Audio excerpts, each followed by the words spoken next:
ሕፃን ተወለደ ወንድ ልጅ ተሰጠን ጨለማን ገፎ ብርሃን ሊሰጠን ወርቅ ዕጣኑ ከርቤ ይደርደር ለክብሩ ንጉሥ ስለሆነ በሰማይ በምድሩ የጌታን መወለድ ለማብሰር ሰብአ ሰገል በብርሃን እየተመሩ እንደሄዱት ሁሉ ከተደበቅንበት የምንወጣበት የተሸፈነውን የምናይበት ከደከሙት ጎን የምንቆምበት ለጋስና ሰጪ እጆች እየተዘረጉ አብሮነታችን ልክ እንደ ሁል ጊዜው ጎልቶ እየፈካ የሚሄድበት ብርሃናችንን የምናካፍልበት ይሁን እያልን በብርሃን ኤቲኤም ካርድ በመጠቀም የበዓል ግብይቶን ይፈጽሙ። እንዲሁም በብርሃን ሞባይል ባንኪንግ 881 በመጠቀም ግብይቶን ቀላል ያድርጉ።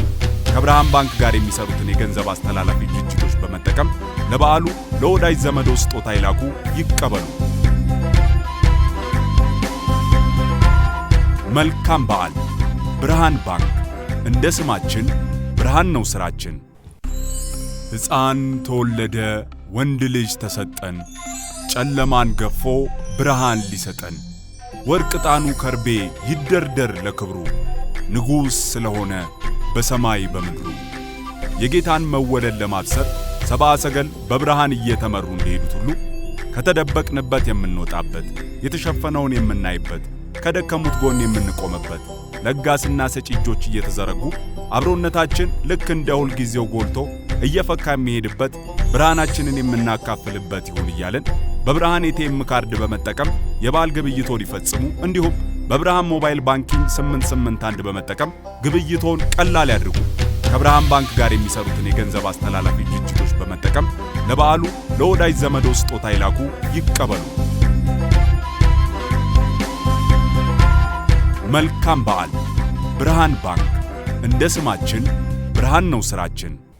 ሰላም እንዴት ናችሁ? አርደፊም 95.1 ሄዶ አድማጮቻችን ፉትቦል ካፌ ተጀምሯል። አላዛር አስገዶምና መስወርቅ አለባቸው ከቴክኒሻናችን ሄኖክ ጋር በመሆን እስከ 4:30 ድረስ የተለያዩ ጉዳዮችን ያነሳን አብራችሁ ቆይታ እናደርጋለን። ትናንትና ምሽት በኤምሬትስ የተደረገውን ጨዋታ እናነሳለን። አርሰናል አስቶን ቪላን 4-1 በሆነ ውጤት ማሸነፍ ችሏል። ከጥቂት ሳምንታት በፊት ያሸነፈው ቡድን ላይ 4 ግቦችን ማስቆጠር ችሏል። ያው አርሰናል በአንድ ጎል ማርጅን ነው የሚያሸንፈው እያለ ነበረ። ትናንትና ግን ጠንካራው አስቶን ቪላ ላይ ነው 4 ግቦችን ማስቆጠር የቻለው።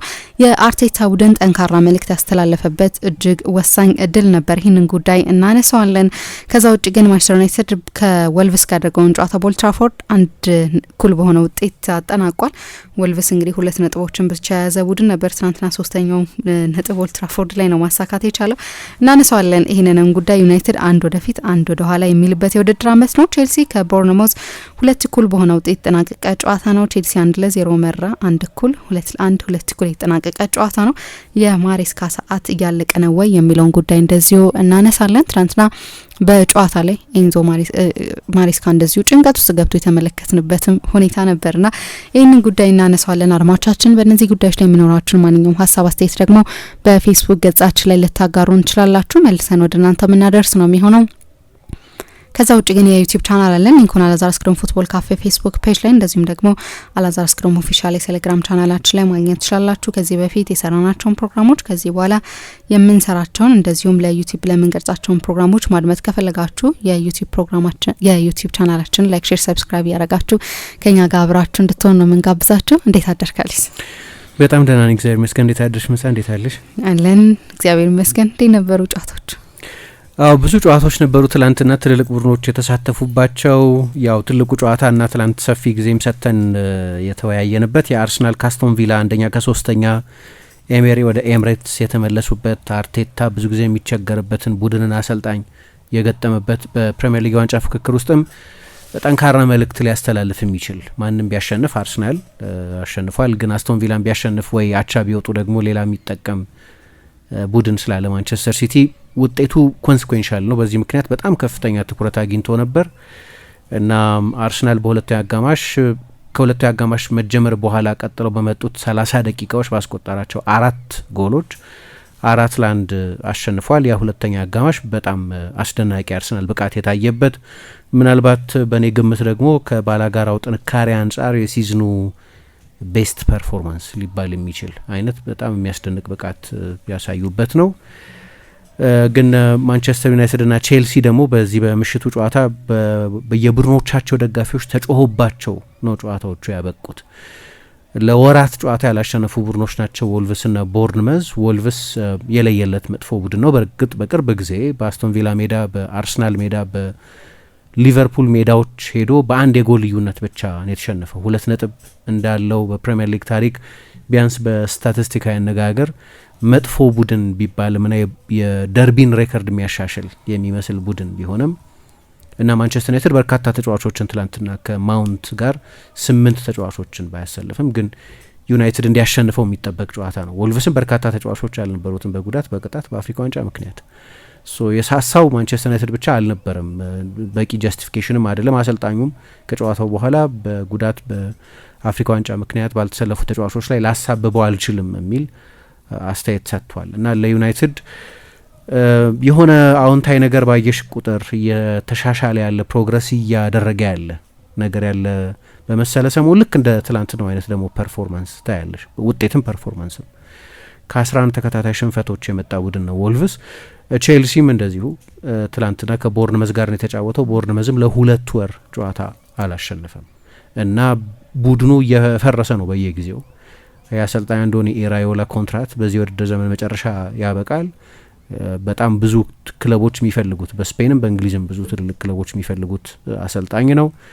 የአንቷን ሴሜኞ የመጨረሻ ጨዋታ አይደለም ብሏል፣ ግን ይመስላል ምናልባት አንድ ተጨማሪ ጨዋታ ከአርሰናል ጋር ይጫወታሉ ቅዳሜ ዕለት። እዛ ጨዋታ ላይ ተሰለፍ እንደሆነ አላቅም፣ ግን ቦርንመዝ እንዲህ አይነት ቡድን ነው። ባለፈው ክረምት ሙሉ የተከላካይ መስመሩን ያጣ ነው እና ትላንትና በስታንፎርድ ብሪጅ ትላንት ያነሳ ነው ልማድ የቀጠለበት ቼልሲ አስቀድሞ ጎል አስቆጥሮ ግን በድጋሚ ነጥብ የጣለበት 15 ነጥብ ጥሏል በዚህ ውድድር ዘመን ከመምራት ገና በግማሽ ሲዝን በ19 ጨዋታዎች ማለት ነው እና ከጨዋታው መጠናቀቅ በኋላ የቼልሲ ደጋፊዎች ስለ ቡድናቸውና ስለ ኤንዞ ማሬስካ ያላቸውን ስሜት በመጮህ በመቃወም ገልጸዋል እና ሰሞኑ ደግሞ ከውጤት ባሻገር እሱ የሚሰጣቸው የነበሩት አንዳንዶቹ አስተያየቶች ከአለቆቹ ጋር ያለው የስራ ግንኙነት በስምምነት ያለን እንደማይመስል የሚጠቁም ነው። ከዛ የኤቨርተን የ2-0 ድሉ በኋላ የሰጠው አስተያየት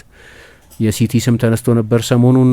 የጓርዲዮላ ተተኪ ሊሆን ይችላል የሚለው ጉዳይ ኮንትራት አለው፣ ረጅም ኮንትራት ግን አላቅም። የቼልሲ ሰዎች በቅርብ ጊዜ አሰልጣኞችን ቶሎ ቶሎ ሲያሰናብቱ አይተን እናውቃለን። አሁን የመሰናበት ስጋት አለበት ማለት አይደለም፣ ኢሚነንት ነው ማለት አይደለም። ግን በቼልሲ ደጋፊዎች ባለፈው የውድድር ዘመንም ቢሆን ለአብዛኞቹ ጨዋታዎች እንደዚሁ ተመሳሳይ ተቃውሞ እንሰማ ነበር። ትላንትናም እንደዚሁ አይነት ስሜት ነበር። በብሪጅ ነው ጨዋታው አቻ የተጠናቀቀው። ከኦገስት በኋላ ከሜዳ ውጪ ጨዋታ አሸንፈው ከማያውቅ ቡድን ጋር የተደረገ ጨዋታ ነው 2-2 የተጠናቀቀው።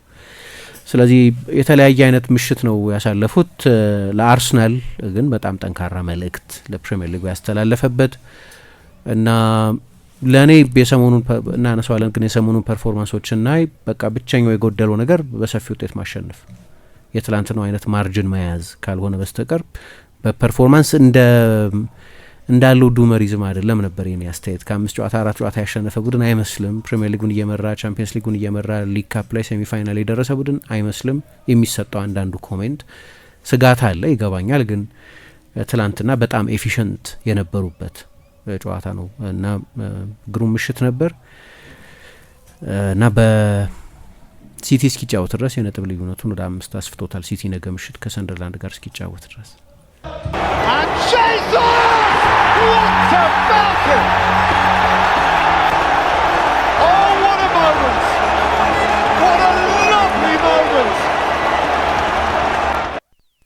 አዎ ትናንትና ምሽት አርሰናል በኤሚሬትስ አስቶን ቪላን አሸንፏል 4-1 በሆነው ውጤት። ኦሌ ዋትኪንስ ነው ብቸኛዋን ግብ ለአስቶን ቪላ ያስቆጠረው። ነገር ግን የተቆጠረበት ደቂቃ ለአስቶን ቪላ ትርጉም የሚሰጥ አልነበረም እና እናንሳው ይሄንን ጉዳይ። 4 ግቦች የተቆጠሩበት አርሰናል በአሳማኝ ብቃት ያሸነፈበት ጨዋታ ነው። በእርግጥ በአስቶን ቪላ በኩል አንዳንድ ተጫዋቾች በጉዳትም ምክንያት እንደዚሁ በቅጣትም ምክንያት እዚህ ጨዋታ ላይ አልነበሩም። ነገር ግን አስቶን ቪላ በጣም ጠንካራ ቡድን እንደሆነ ይታወቃል። አርሰናል ላይ ያለው ሪከርድ ብቻ ሳይሆን እንደ ቡድንም ጠንካራ ቡድን እንደነበሩ ይታወቃል። ይሄ ደግሞ ባለፉት ተከታታይ ጨዋታዎች ላይ ያላቸው ውጤት ያሳያል። እናንሳው ይህንን ጉዳይ ከዋንጫ ፉክክሩ ከፕሪሚየር ሊግ ኮንቴክስት አንጻርስ ምን ማለት ነው የሚለውን እንመልከት። እንዴት አገኘሹ ግን ጨዋታውን? ከፍተኛ ግምት አግኝቶ የነበረ ጨዋታ ነው። አንደኛና ሶስተኛ መሆናቸው ቪላ ቢያሸንፍ ከአርሰናል በነጥብ ሊተካከል የሚችልበት እድል ስለነበረው ብቻ ሳይሆን የኤሜሪና የአርሰናል የኤሜሪና የአርቴታ ግንኙነት በመሆኑ ምክንያትም ተጨማሪ ኮንቴክስት አለው ይሄ ጨዋታ። ባለፉት ጥቂት ዓመታት የነበረው ታሪክም ከ3 ሳምንታት በፊት የነበረው ጨዋታም እና በዛ ጨዋታ አስቶን ቪላ አርሰናል ላይ ያገኘው ድልም እና ደግሞ ሰሞኑን አርሰናልን በተመለከተ ይሰጥ የነበረ አስተያየት የ1-0 ድሎች ናቸው ያለፉት።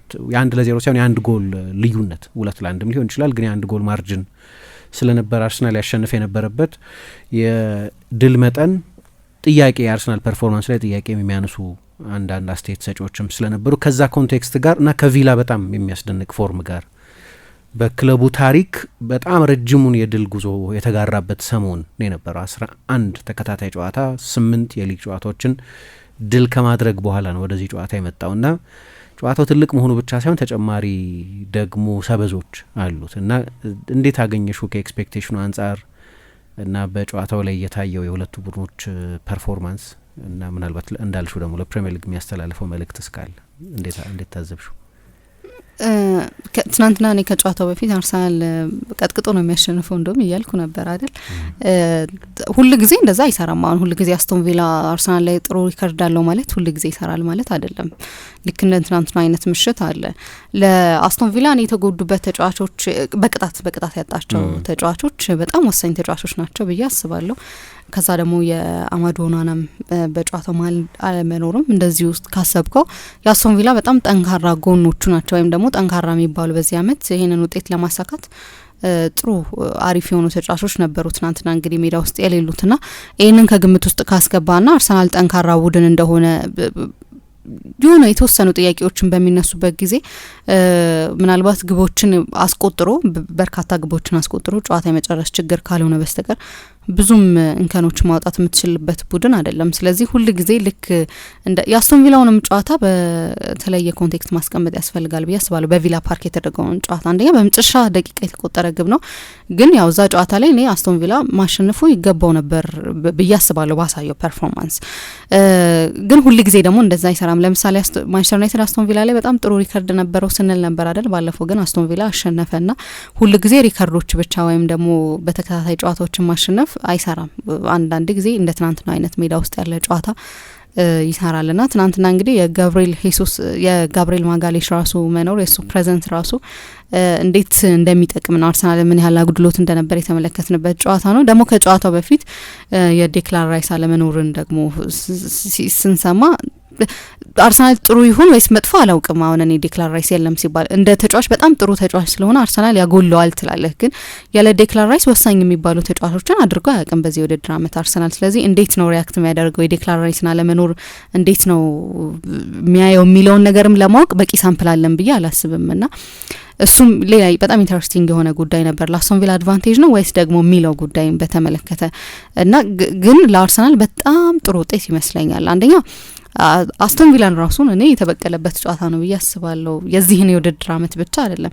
በእርግጥ ግን አሁን አስቶን ቪላን ተበቅሎታል ወይስ እርግጠኛ አይደለሁም። ለምን በአመቱ መጨረሻ አርሰናል የፕሪሚየር ሊግ ዋንጫ ማያነሳና ነጥቡ 3 ነጥብ ወይም 1 ነጥብ ከሆነ በአስቶን ቪላ የጣለው ነጥብ ምክንያቱም ደብል ሆኖ አይሰጠውም አለ አርሰናል አይደለ። ስለዚህ በእግር ኳስ ላይ ይሰራል አይሰራም እርግጠኛ አይደለሁኝም። ግን አስቶን ቪላን ማሸነፍ እንደሚችል ደግሞ ያሳየበት ጨዋታ ነው።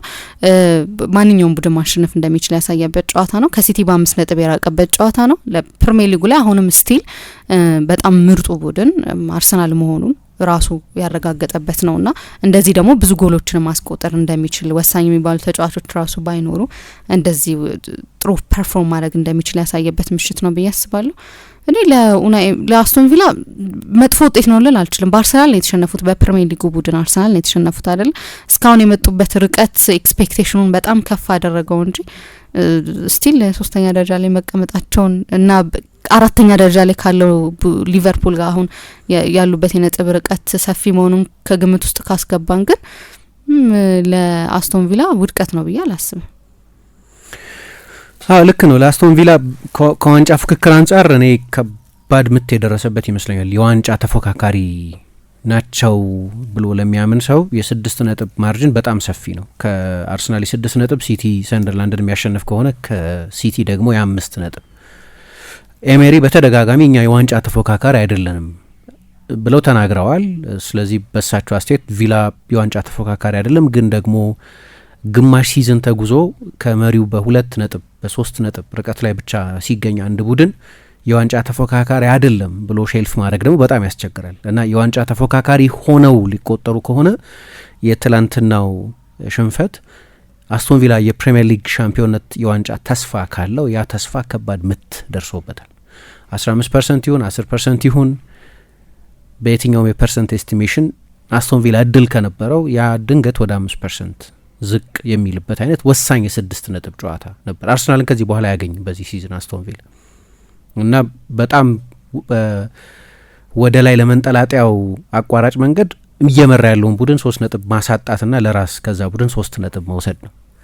ስለዚህ ለአስቶን ቪላ እንዳልሹ ከሲዝን ኤክስፔክቴሽን አንጻር ምንም አይደለም፣ ምንም ላይሆን ይችላል። የቻምፒየንስ ሊግ ተሳትፎን ማንም ሰው አልገመተም ለአስቶን ቪላ በዚህ ውድድር ዘመን እና 38ኛው ሳምንት ላይ አሁን ያሉበት ስፍራ ላይ ከተገኙ ዩሮፓ ሊግ ውስጥም ያሉበት እንደሚታወቀው አሰልጣኙ ደግሞ የዚህ ውድድር ማስተር ናቸው። ስለዚህ ያንን ዋንጫ ካሸነፉ ደግሞ የበለጠ በጣም የተዋበ ታሪካዊ ሲዝን ሊሆን ይችላል። በእኔ እድሜ አስቶን ቪላ ዋንጫ ሲወስድ አይቼ አላቅም። ለምሳሌ ግን ቶፕ ፎርን በድጋሚ በ3 ዓመት ውስጥ ለሁለተኛ ጊዜ የሚያሳኩ ከሆነ አምናም በመጨረሻ 2 ነው የቶፕ ፎር ስፍራን በማንቸስተር ዩናይትድ በመሸነፋቸው ምክንያት ያጡት እና እንደ ሲዝን በጣም የሚደንቅ ሲዝን ሆኖ መቆጠር ያለበት ይመስለኛል።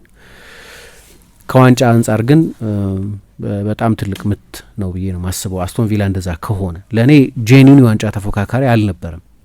ታሪካዊ በሆነ የተከታታይ የውጤት ጉዞ ምክንያት ባለፉት 8 ጨዋታዎች 24 ነጥብ በማግኘቱ ምክንያት ነው አሁን ያለበት ስፍራ ላይ የተገኙ እና መሀል ቤቱን አናውቀውም። የአስቶን ቪላን ሲጀመር በጣም መጥፎ ነበር፣ ሰሞኑን በጣም አስደናቂ ነበር ቢያንስ በውጤት እና የአስቶን ቪላ መደበኛ ፎርም የትኛው እንደሆነ አናውቅም። 2 ኤክስትሪሞች 2 ጫፎች መካከል የነበረ ቡድን ስለነበር ለአርሰናል ምንም ጥያቄ የለውም። በጣም ትልቅ ድል ነው። በሊጉ ከኢንፎርም ቡድን ጋር ነው የተጫወተው። 8 ተከታታይ ፕሪሚየር ሊግ ጨዋታዎችን ካሸነፈ ቡድን ጋር ነው የተጫወተው እና ከዚህ የሚበልጥ ፈተና በዚህ ሰዓት የለም። ሳይኮሎጂካል ፈተናም ነው ከአስቶን ቪላ ጋር ባለው የድሮ ታሪክ ምክንያት፣ ግን እግር ኳሳዊ ፈተናም ነው። ምክንያቱም በጥሩ ፎርም ላይ ያለ ቡድን፣ በጥሩ ፎርም ላይ ያለ ግለሰብ ሞርጋን ሮጀርስ የፕሪሚየር ሊጉ በቤስት ፐርፎርሚንግ ተጫዋች ልትዩት ሲያለሽ ባለፉት 6-7 ሳምንታት በየጨዋታው አስቶን ቪላ አሁን እዚህ ሰፈር ለመገኘቱ ዋናው ምክንያት የነበረ ተጫዋች ነው። በቅርብ ጊዜም በቡድናቸው ውጤት ቤስት ፐርፎርሚንግ አሰልጣኝ ልትያቸው ትችላለሽ ኡናይ ኤሜሪን። እንዳልኩት ሳይኮሎጂካል ሀርድልም ነው። ከዚህ ቡድን ጋር ያለው ታሪክ ይታወቃል። በዚህ ከ3 ሳምንት በፊት የነበረው ታሪክም ምንም ጥያቄ የለውም። ጠንካራ ፈተና ነው የአስቶን ቪላ ጨዋታ ለአርሰናል ይሁን ለማንም፣ ግን ለአርሰናል ደግሞ ከቪላ ጋር ባለው የቅርብ ጊዜ ታሪክም ብቻ ሳይሆን ታዩ ቦጊቲ ምናምን መሆን በምንም ሁኔታ ውስጥ ብትሆኝ የሆነ ቦጊቲ ማለሽ ኖ ቦጊቲም ሳይሆን አንደኛ ከ3ኛ ነው። የ3 ነጥብ ልዩነት ኖሯቸው ነው ጨዋታውን ያደረጉት እና መጨረሻ ላይ 4-1 በጣም ግሩም የሆነ ሁለተኛ አጋማሽ ከ48ኛው እስከ 78ኛው ደቂቃ ድረስ ባሉት 30 ደቂቃዎች ባስቆጠራቸው 4 ጎሎች አርሰናል አሸንፏል። ጨዋታው እንግዲህ በሁለቱም አሰልጣኞች በኩል ወሳኝ ተጫዋቾቻቸው ያልነበሩበትም ነው። በአስቶን ቪላ በኩል ልክ ነው ቅድም እንዳነሳሽው ቡባካር ካማራና ማቲ ካሽ በቅጣት ምክንያት የትላንትናው ጨዋታ ላይ አልነበሩም።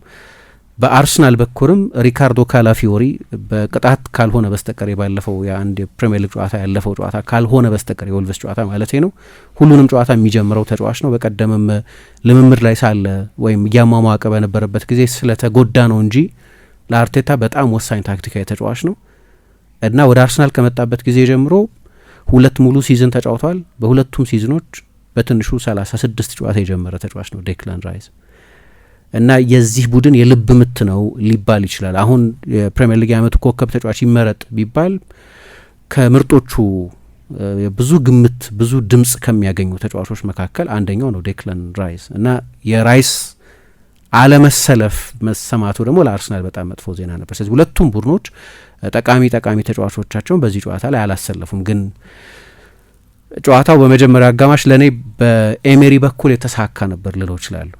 በብዙ መለኪያዎች በብዙ መስፈሪያዎች አንደኛው ያው ብዙ የእግር ኳስ ኤግዚቢሽን የነበረበት አልነበር። በጣም አሰልቺ ጨዋታ ነበር። ቴንሽኑ አለ። ስለዚህ አይንሽን ከጨዋታው ላይ ልትነቂ አትችይም። ግን ብዙ ነገሮች የሆኑበት የነበረ ጨዋታ አልነበርም። የጎል እድሎች የተፈጠሩ የነበረበት ራያና ኤሚሊያኖ ማርቲኔዝ ብዙ ሙከራዎች ያዳኑበት የእግር ኳስ ኤግዚቢሽን ነበር ለማለት ያስቸግራል። ታክቲካል ነው ለማለት ግን ይቻላል።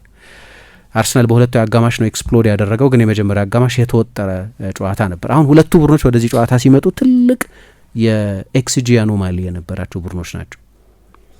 አስቶን ቪላ እንዴት ነው ግን እነዚህን ጨዋታዎች ያሸነፈው የሚያስብል አይነት የባለፈው የቼልሲም ጨዋታ ለእኔ ኢቭን የማንቸስተር ዩናይትድ ጨዋታ ኢቭን የብራይተን ጨዋታ ኢቭን የወልቭስ ጨዋታ እያልኩ ወደኋላ የሄድኩ ቪላ ግራ በሚያጋባኝ ሁኔታ ነው ጨዋታዎች ያሸንፈ የነበረው። ለዚህ ነው እጠራጠሯለሁ ይሄንን ቡድን። ልክ ነው ኃይለኛ ሞመንተም ላይ ነው ያለው። ወደ ጎል የመቱት ከርቀት የሚመታ ኳስ ሁሉ ወደ ሳጥን ይቆጠራል። በዚህ ውድድር ዘመን ከአስቶን ቪላ የበለጠ ከሳጥን ውጭ ብዙ ጎል ያስቆጠረ ቡድን የለም።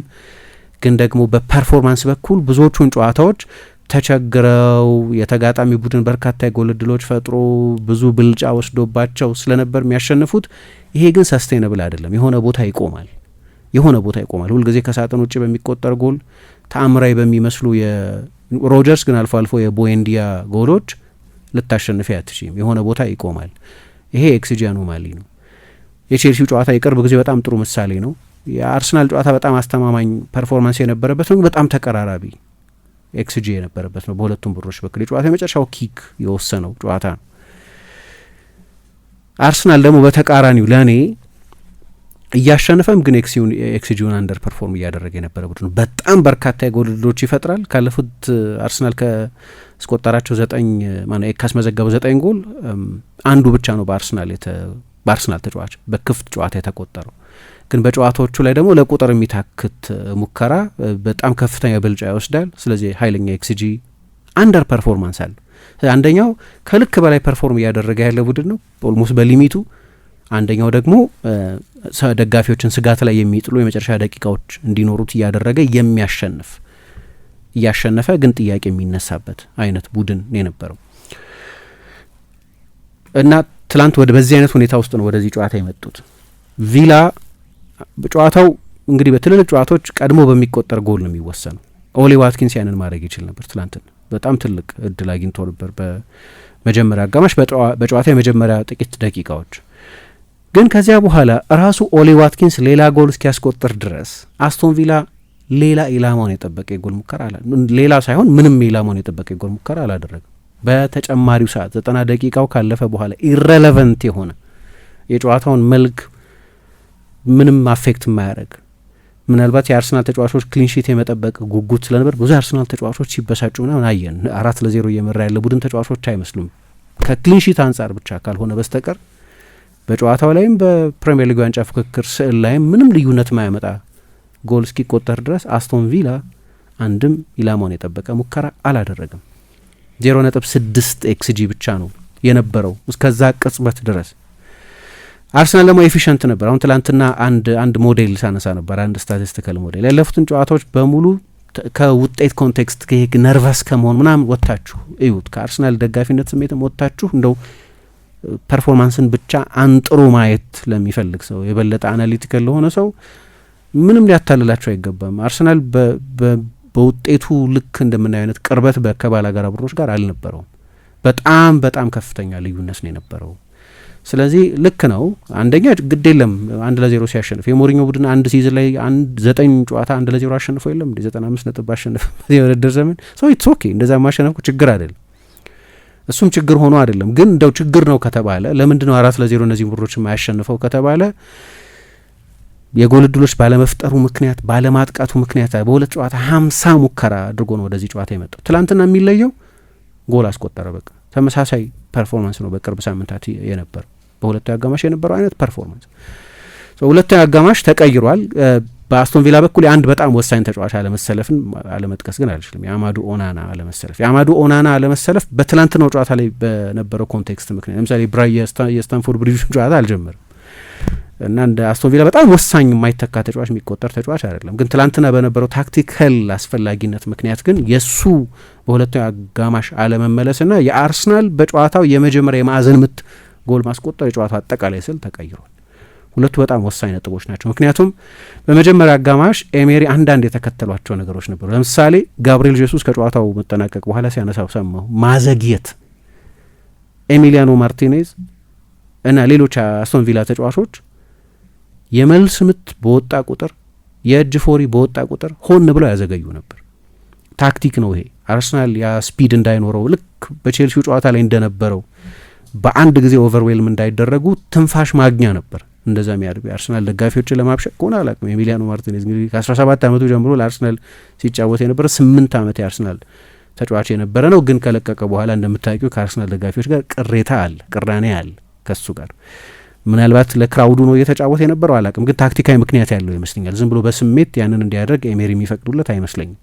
ይሄ ደግሞ ሰርቶ ነበር። ምክንያቱም አርሰናል በጭራሽ ጨዋታውን መቆጣጠር አልቻለም። በመጀመሪያ በተለይ በመጀመሪያው 30 ደቂቃ ግን ጨዋታው ሲያልቅ የመጀመሪያ አጋማሽ ላይ አክቲቭ ፕሌይንግ ታይም ብታይ 24 ደቂቃ ብቻ ነው ኳስ ኢንአክቲቭ ፕሌይ ነበረው። 24 ደቂቃ ብቻ። ይህንን በሚገባ ኤሜሪ ይፈልገውታል።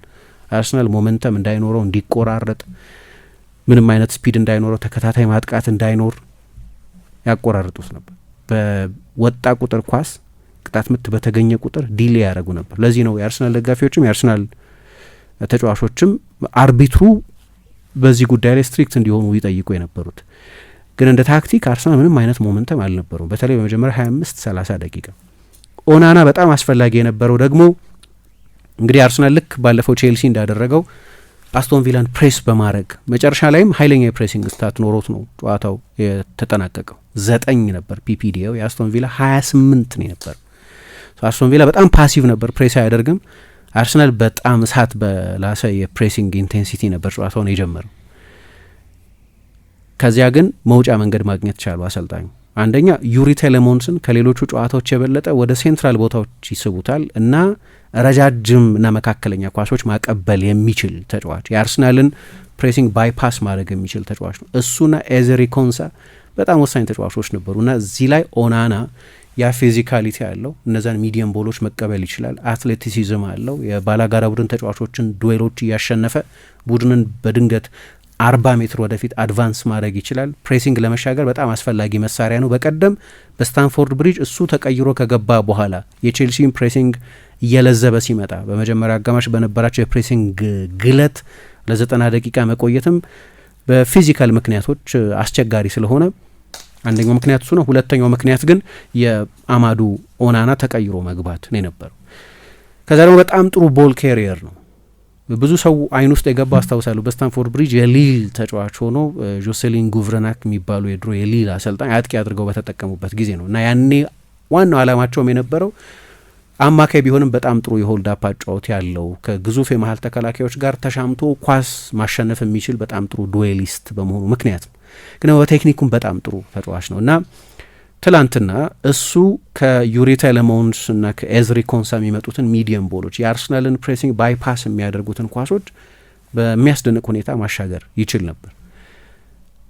የእሱን ብቃት የበለጠ ያጎላው ደግሞ የዴክላን ራይስ አለመኖር ነው። ምክንያቱም ዴክላን ራይስ አንደኛ በጣም ጥሩ ዱዌሊስት ነው። ለነገሩ ሜሪኖ በጣም ጥሩ ዱዌሊስት ነው። ልዩነቱ ያንን የነጠላ ፍልሚያ ከተሸነፈ ራይስ የሪከቨሪ ፍጥነት አለው። ሜሪኖ ያ የሪከቨሪ ፍጥነት የለውም።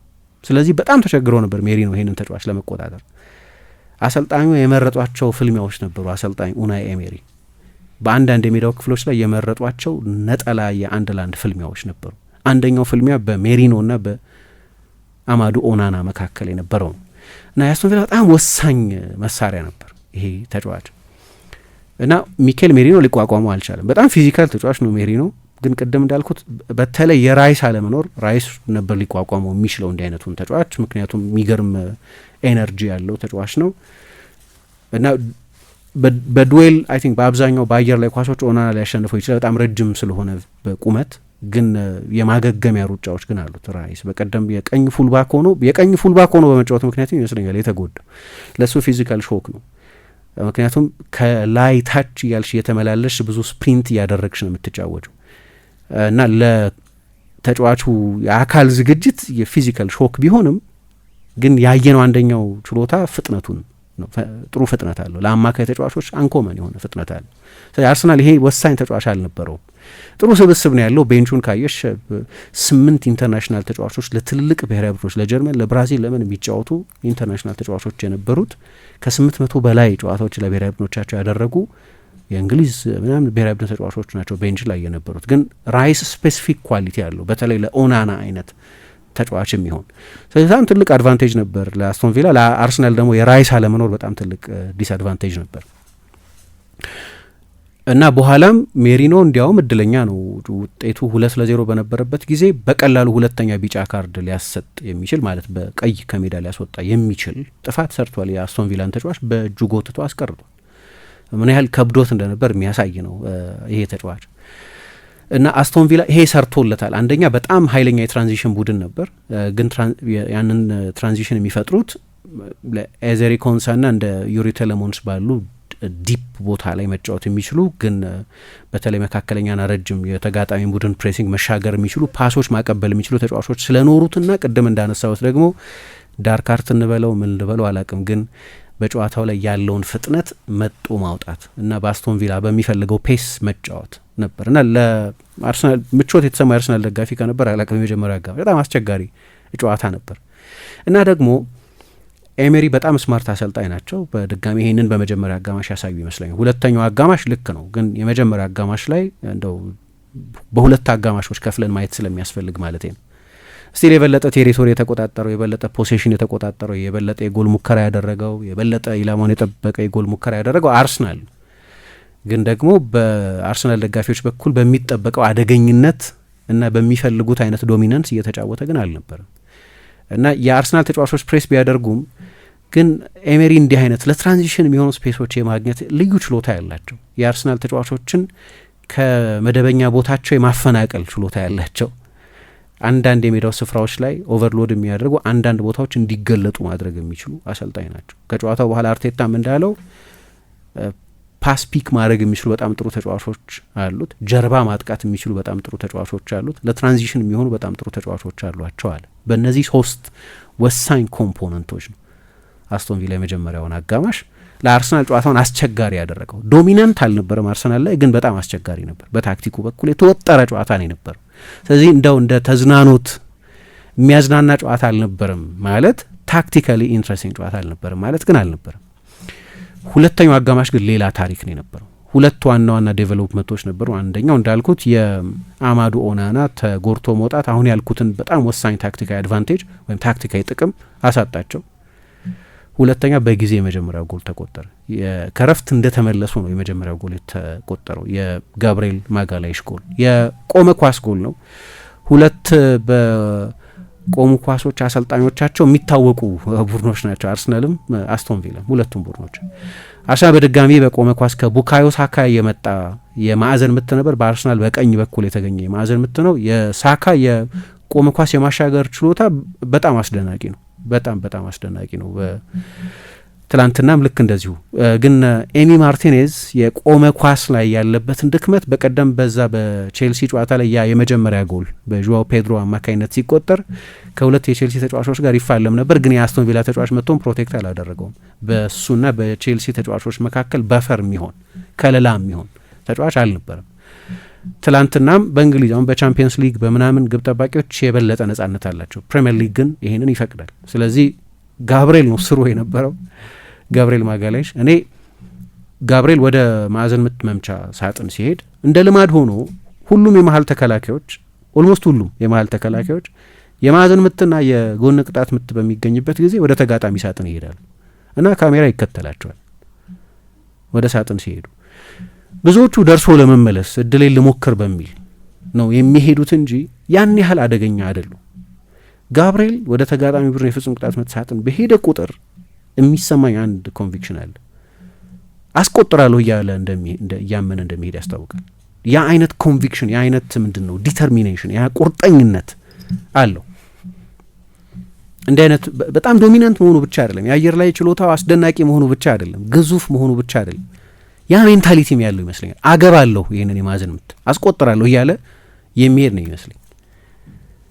እሱ ወደ አርሰናል ከመጣበት ጊዜ ጀምሮ ከሊል ነበር በ2020 አርሰናል በ20 ምናምን ሚሊዮን ፓውንድ ያስፈረመው እና በ5ቱ ግዙፍ የአውሮፓ ሊጎች ፕሪሚየር ሊግን ጨምሮ የእሱን ያህል ብዙ ጎል ያስቆጠረ ተከላካይ የለም እና ብዙዎቹ እንደ ትላንትናው አይነት ጎሎች ናቸው እና ብዙዎቹም ወሳኝ ጎሎች ናቸው። የሰሜን ለንደን ደርቢ ሊሆን ይችላል ወይ እንደዚህ በጣም ትልልቅ ጨዋታዎች ላይ ነው ደግሞ ጎሎች የሚያስቆጥረው። ባለፈው ኒውካስል ላይ ተመሳሳይ ትልቅ ዋጋ ያለው ጎል ሲያስቆጥር አይተናል። የክለች ሞመንትስ የሚሏቸው የትልልቅ ጨዋታዎች ፐርሶናሊቲ ያለው ያ ጎል ሲቆጠር ኤሚ ማርቲኔዝን መጠየቅ ያለብን ይመስለኛል። መጀመሪያ ያዘው ጋብርኤል ማጋሌሽን መለያ ረጅም ሰዓት ሆልድ አድርጎታል። እንዴት ከበቀደሙ ጨዋታ እንዳልተማረ የአስቶን ቪላ ኮችንግ ስታፍም አላቅም። በአርሰናል ተጫዋችና በግብ ጠባቂው መካከል ከለላ የሚሆን ሌላ ተጫዋች አልነበረም። ጋብርኤል ሄዶ ነው እሱ ላይ በቀጥታ የተለጠፈው። ግን ብዙ ሙቭመንቶች ታያለሽ። እንደተለመደው የአርሰናል ተጫዋቾች ወደ ሩቁ አንግል ነበር የሄዱት። በድንገት እየተንደረደረ ቪክቶሪዮ ኬሬስ 2 የአስቶን ቪላ ተጫዋቾችን ወደ ኒር ፖስቱ ወሰደ። ስለዚህ 2 ተጫዋቾችን ከቆመ ኳስ የመከላከል ቁጥር አጎደላቸው። አንድ ተጫዋች 2 ተጫዋቾችን ስቦ ወጣ። ግን በኋላ በቪአር ቼክ ተደርጎ ነበር ክርኑን አንስቷል የሚለውን የአርሰናል አንዳንድ ጎሎች የትሮሳርን ጎል ኦፍሳይድ ነው አይደለም የሚለውን እንደዚሁ ለማጥራት ደቂቃዎች ወስደው ነበር። ግን የሚገርም አይደለም የአርሰናል የቆመ ኳስ ጎል ማስቆጠር። ግን አንደኛው እኔ የምለው ይሄ ሳይኮሎጂ ነው። ሁለተኛው የሳይኮሎጂ ጉዳይ ብዙ ጊዜ እንደማነሳው የአርሰናል የማዕዘን ምቶች ሲኒማዊ ባህሪ ያላቸው። ብዙ ጊዜ የሚሳካልሽ ከሆነ የተጋጣሚ ቡድን ራሱን እንዲጠራጠር ያደርገዋል። አይተሽ እንደሆነ የአርሰናል ተጫዋቾች የማዕዘን ምት በሚገኝበት ጊዜ አንዳንድ ጊዜ ከፍጹም ቅጣት ምቱ ሳጥን ከዲው ጋር ሊንደረደሩ ይችላሉ። አንዳንድ ጊዜ ከሩቁ አንግል 5-6 ሆነው ወደ ትንሿ ሳጥን ሊንደረደሩ ይችላሉ፣ ወደ ትንሿ የፔናልቲ ቦክስ ሳጥን። ከዛ ይነጋገራሉ። በትክክል ይነጋገሩ አላቅም፣ ኮድ ይሁን አላቅም፣ ቺት ኮድ ይሁን አላቅም። ግን የአርሰናል ተጫዋቾች ይተያያሉ፣ ይነጋገራሉ። ከዛ የተለያየ አይነት ኃላፊነታቸውን ይወጣሉ። አንደኛው ወደ ቅርቡ አንግል ይሮጣል፣ አንደኛው ይሄ ዲኮይ ሩጫ የሚባለውን፣ አንደኛው ወደ ቅርቡ አንግል፣ አንደኛው ወደ ሩቁ አንግል ይሮጣል፣ አንደኛው ኳሱን ታርጌት ያደርጋል ምናምን እና የአርሰናል ተጫዋቾች የሆነ የሚያውቁት ነገር እኔ የማይገባኝ ነገር አለ የሚል ሰልፍ ዳውት እንዲኖርሽ ያደርጋል። የማዕዘን ምቱ ማለት ቤዚክ የሆኑ በስልጠና የሚመጡ ነገሮች አሉ። በጣም ጥሩ ኳስ ማሻገር የሚችል ተጫዋች ያስፈልጋል።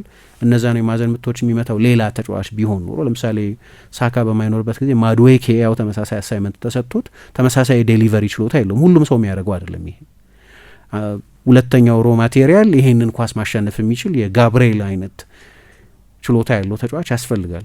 ለምሳሌ ሳሊባ የጋብርኤልን ያህል ጎሎች አያስቆጥርም። በቁመት ኦልሞስት እኩል ናቸው። ጉዳዩ እሱ ብቻ አይደለም፣ የዲተርሚኔሽንም የምንም ልዩ ኳሊቲም ነው እሱ። ሌላኛው ግን የሳይኮሎጂካል ፋክተሩ ነው እና በቅርብ ጊዜ የተጋጣሚ ቡድን ተጫዋቾች ከቆሙ ኳሶች ራሳቸው ላይ ጎል ሲያስቆጥሩ ስናይ ነገሩ አጋጣሚ ብቻ አይመስለኝም። ኦፍኮርስ በየጊዜው ራሳቸው ላይ ጎል እያስቆጠረው አይቀጥሉም። ግን ያ ቴረር የሚፈጥረው ጉዳይ ነው። ሩተ ይሁን ሳም ጆንስተን ይሁን ባለፈው በኤቨርተን ጨዋታ ላይ ጃኮ ብሬን ኳሱን ዘሎ በእጁ ሲነካ ያ አርሰናል በተጋጣሚ ቡድን ስነ ልቦና ላይ የፈጠረው ሽብር ይመስለኛል እና የመጀመሪያ ጎል የተቆጠረው በዚህ መንገድ ነው። አርሰናል 1-0 መምራት ጀመረ። ግን ሌላ አይነት ጎል ነው ደግሞ ሁለተኛው ጎል የተቆጠረው። በእኔ ግምት ወደ በጣም አስደናቂ ብቃቱ የተመለሰው የማርቲን ኦዴጋርድ ስራ ነው የነበረው። የፕሬሲንጉም ውጤት ነው በእርግጥ ማርቲን ኦዴጋርድን የአንድ ጊዜ ስገልጸው ምናልባት ካስታውሽ እንደሆነ ለእኔ በአርሰናል ውስጥ ቤስቱ ቱዌይ ተጫዋች ነው። ሁለቱንም ማድረግ የሚችል ነው። አርሰናል በኦዴጋርድ ቦታ የሚጫወቱ ቴክኒካል ተጫዋቾች አሉት። ኤዜ ራሱ አንደኛው ነው። ወጣቱ ኤታን ዋኔሪም እዛ ቦታ ላይ መጫወት ይችላል። በጣም ጥሩ ቴክኒካል ተጫዋቾች ናቸው። ከኦዴጋርድ ጋር በቴክኒኩ ብዙ የማያንሱ ተጫዋቾች ናቸው። ወይ እሱ ቦታ ላይ መጫወት የሚችል ሌላ ፊዚካል ተጫዋች አለ፣ ሚኬል ሜሪኖ። እሱ ደግሞ የሁለቱም ቅይጥ ነው። ልክ እንደ ሌሎቹ ቴክኒካል ነው። ልክ እንደ ሜሪኖ መርዘም ግዙፍ መሆን ሳያስፈልገው ግን ኢንቴንስ የኦፍ ዘ ቦል ተጫዋችም ነው። ክሬቲቭም ነው፣ ኮምባቲቭም ነው። ሁለቱም ያሉት መፋለምም መቀማትም መፍጠርም የሚችል አይነት ተጫዋች ነው። በእንደዚህ አይነት ፒክ ብቃቱ ላይ በሚሆንበት ጊዜ እንግዲህ የፕሬሲንግ ውጤት ነው ይሄኛው ጎል። የአስቶን ቪላ አማካይ ዩሪ ቴሌሞንስ ነው ለጄደን ሳንቾ ትላንትና የ5 ተጫዋቾች ለውጥ አድርገው ነው የመጡት። የበቀደሙ የቼልሲ ጨዋታ ላይ ጥሩ ተጫወቱልኝ፣ ውጤቱን ቀየሩልኝ ያሏቸውን ተጫዋቾች አስጀምረዋል። ኦሌ ዋትኪንስንና ጄደን ሳንቾ አይነቶቹን ተጫዋቾች በግዴታ ያስገቧቸውን እንደ ቦሃርድ እና ኦናና አይነት የሰስፔንሽን ቅጣት ምናምን ስለነበር የገቡ ተጫዋቾች መኖራቸው እና በታክቲካዊ ምክንያት ዲኘን ሳካን ለማቆም የተሻለ ዲፌንሲቭ ፉልባክ ነው በሚል ማስገባታቸው በታክቲካዊ ምክንያት ማስገባታቸው እንደተጠበቀ ሆኖ ሳንቾ አንደኛው ተጫዋች ነው የነበረው እና ቴሌሞንስ ለሳንቾ ነበር ኳሱን ለማቀበል ሞክሮ የነበር። ያለምንም ችግር ነው ከሳንቾ ኳሱን የቀሙ። የመጀመሪያ ፕሪሚየር ሊግ ጨዋታው ነው ሲጀምር ጄደን ሳንቾ በዚህ ጨዋታ ላይ በቀኝ በኩል ነው የተጫወተው። ለእኔ በብዙ ውሳኔዎች ላይ ስማርት ለሆኑት ሰው እንዴት ቦሃርድንና ሳንቾን በአንድ መስመር እንዳጫወቱ ልረዳው አልችልም። መጊን ቤንች ላይ ነበር፣ እዛ ቦታ ላይ መጫወት ይችላል። ኢንቴንስ ነው። በተለይ ቦሃርድ ትተውታል ቀኝ ፉልባክ አድርገው መጠቀምን በዚህ ውድድር ዘመን የሚያሰልፉት በካማራ ቦታ ነው አማካይ አድርገው ከካማራ ጋር ነው ሮቴት ማድረግ ሳይሆን ካማራ ተቀይሮ ሲወጣ ማረፍ ሲያስፈልገው እዛ ቦታ ላይ የሚጠቀሙበት የሙሉ ጊዜ አማካይ ሆኖ ነው እየተጫወተ ያለው። ግን እሱን እዛ ቦታ ላይ ለመጠቀም ከወሰኑ ከፊቱ የበለጠ ዲፌንሲቭ የሆነ አማራጭ መጠቀም ነበረባቸው። ሳንቾን የተሰለፈው እዛ ቦታ ላይ እና እሱም እንግዳ ውሳኔ ነው። በተለይ ኤሜሪ ለጨዋታ ከሚያደርጉት ዝርዝር ዝግጅት አንጻር ለአርሰናል ደግሞ ክሊር ነበር። የመጀመሪያውን አጋማሽ ካየሹ ኦልሞስት ግማሹ የአርሰናል ማጥቃት ነበር። በሳካ በኩል ኦልሞስት አልነበረ ማጥቃት። ቲምበርና ሳካ ባሉበት የሜዳ ስፍራ ዲኛ እና ሮጀርስ በሚጫወቱበት የአስቶን ቪላ ግራው ክፍል የአርሰናል ማጥቃት 20% ምናምን የነበረው አብዛኛው ወደ 50% የሚጠጋው በግራ በኩል ቦሃርድና ሳንቾ ባሉ የመጀመሪያ አጋማሽም ላይ ከጨዋታ ፊት የታሰበ ትላንትና ስናነሳው ነበር ይህኑ ስፔሲፊክ ነጥብ አርቴታ በፓላስ ጨዋታ ላይ ሲያደርግ እንዳየ ነው ያንን የሜዳ ስፍራ ታርጌት ሊያደርገው ይችላል የሚል ግምት ነበር። ስለዚህ ኢንካፒ፣ ሜሪኖ እና ትሮሳር ሶስቱ የአርሰናል ወደ ግራ አድልተው የሚጫወቱት የግራ ፉልባክ፣ የግራ 8 ቁጥር እና የግራ የክንፍ ተጫዋች ያንን ቦታ በሚገባ በተደጋጋሚ ያጠቁት ነበር። አሁን ይህንን እንዴት ቀድሞ እንዳልጠረጠሩት አላቅም። ማጊን ቤንች ላይ ስለነበርና ብዙ ጨዋታዎች ላይ እዛ ቦታ ላይ ስለሚጠቀም ዊድዝ ፈልገው ነው ይገባኛል። ግን ረጅም ሰዓት አርሰናል ኳስ እንደሚይዝባቸው ስለሚታወቅ ያ ውሳኔ በጣም እንግዳ ውሳኔ ነው። ግን ከሳንቾ ነው ኳሱ የተቀማው። ለእኔ ግን ሳንቾ ወይም ቴሌሞንስ የሁለቱ ስህተት ነው። ግን ደግሞ የቀማቸው ማሽን ነው ኦዴጋርድ በፕሬሲንግ የአርሰናል የፕሬሲንግ መሪ ነው። የቡድኑ መሪ ብቻ አምበል ብቻ ሳይሆን የፕሬሲንግ መሪ ነው። በጣም ታክቲካዊ አስፈላጊነት ያለው ተጫዋች ነው። ኳሱን ቀማ እና ቤርካምፕን ያስታወሰኝን አይነት ፓስ ሰጠ። ዴኒስ ቤርካምፕ እንደዚህ አይነት ሚዛናቸውን የጠበቁ ዌት ኦፍ ፓሳቸው፣ ሩጫ የሚያነብበት መንገድ፣ ከጀርባ ያለ ስፔስን የሚረዳበት መንገድ እና ያንን ኤግዚኪዩት ለማድረግ ያንን ለመተግበር የሚያስችለው ቴክኒኩ በጣም አስደናቂ ነው። አንድ ጨዋታ አለ ቫን ፐርሲ የአርሰናል ተጫዋች ሆኖ እንደመጣ ከኤቨርተን ጋር አንድ ጨዋታ ይደረግ ነበር እና አርሰናል 7-0 ነው ያሸነፈው። ያንን ጨዋታ ከዴቪድ ሞይስ ኤቨርተን ጋር የተደረገ ጨዋታ እንደነበር አስታውሳለሁ። ሚኬል አርቴታ ኤቨርተን ተጫዋች ነበር ያን ጊዜ እና ጨዋታው እንደተጀመረ ቫን ፐርሲ ለቤርካምፕ ስፔስ አይቷል፣ ስጠኝ ይለዋል። ቶሎ እርሊ ቦል ነው የፈለገው፣ ትሩ ቦል ነው የፈለገው እና ቤርካምፕ አልሰጠው። ቫን ፐርሲ ሌላ አይነት ሙቭመንት ሲያደርግ አንድን ተጫዋች እንደ ማነኪን ተጠቅሞ ልክ እንደ ሪፈረንስ ፖይንት እንደሚሉት እንደ አንድ እንደ ልምምድ ሜዳ ላይ ማነኪንስ የሚባሉ አሉ በሰው አምሳል የሚሰሩ ልክ እንደ ማነኪን ተጠቀመበትና ለቫን ፐርሲ ሰጠው እና እዛ ጋር የቤርካምፕን የእግር ኳስ አስተውሎት ታያለሽ። አሁን ኦዴጋርድ ኳሱን የያዘ የአርሰናል 6 ቁጥር ነው ቦክስ ውስጥ የተገኘው ማርቲን ዙቢሜንዲ ትላንትና በጣም አስደናቂ ነው። ለእኔ ሲዝኑን በሙሉ አስደናቂ ነው ልጁ ለነገሩ። ግን ትላንትና ደግሞ በ6 ቁጥርነት ብቻ ለመበየን ያስቸግራል። 6ኛ የጎል ተሳትፎ ነው እና ጊዜውን የጠበቀ ትሩ ቦል የሰጠው ኳሱን የቀማው ራሱ ኦዴጋርድ ነው ፕሬስ አድርጎ ከዛ እንደዚህ አይነት ፓስ የሰጠው ራሱ ማርቲን ኦዴጋርድ ነው። ለዚህ ነው የቱ የተጫዋችም ብለው ያንን ሃርድ ያርድም ጠንክሮ መስራትንም መሯሯጥንም መቀማትንም ፕሬስ ማድረግንም የሚችል እንዲህ አይነት ፓሶችም ማቀበል የሚችል።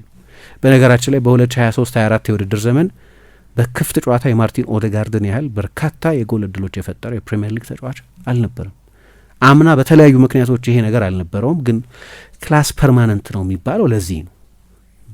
በፎርም ምክንያት፣ በጉዳት ምክንያት፣ መጥፎ ሲዝን በማሳለፍ ምክንያት ተጫዋቾች የሚዋዥቅ ሲዝን ሊያሳልፉ ይችላሉ። ግን አስደናቂ ከሆንሽ አስደናቂ ነሽ። የሆነ ጊዜ ክህሎት ትቶሽ አይጠፋም። በተለይ በ26 ዓመትሽ በ27 ዓመትሽ ችሎታ ትቶሽ አይጠፋም። ትላንትና በጣም ግሩም ነበር። በቀደም በብራይተን ጨዋታ ላይ በ2022-23 የውድድር ዘመን ያስቆጠራቸው የነበሩ ጎሎችን የሚያስታውሰን አይነት ጎል አስቆጥሮ ነበር። ትላንትና ደግሞ ለእኔ 2022-23 የውድድር ዘመን ላይ የነበረውን ክሬቲቪቲ የሚያስታውስ አይነት በጣም አስደናቂ አሲስት ነበር የሰጠው። ከዛ ዙቢሜንዲ ግሩም አጨራረስ ነበር። በጣም ግሩም ተች ነች፣ የተሰከነ አጨራረስ ነው።